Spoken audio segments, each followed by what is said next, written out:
But there is a difference between not knowing and not caring. They saw the signs, they saw the tired eyes, the voice that started to tremble, the texts that carried more pain than punctuation. They felt the hesitation in your touch.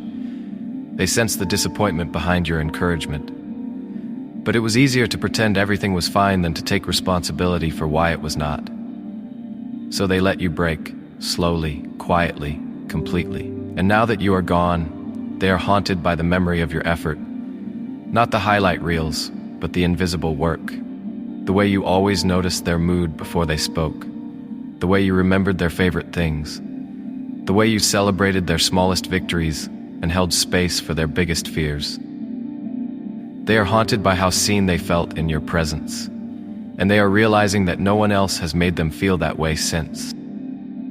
Because what they lost was not just a person, it was a connection that made them believe in themselves. And now they are questioning everything. Were they ever really deserving of what you offered? Did they lose the only person who ever truly understood them? Could they have changed if they had just owned their behavior sooner? The questions loop like a melody they cannot get out of their head.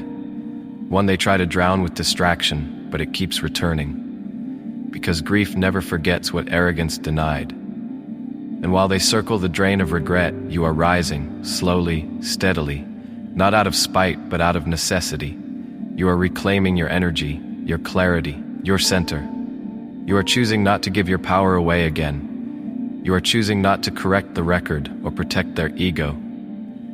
You are choosing your own restoration. And that choice is reshaping the entire story.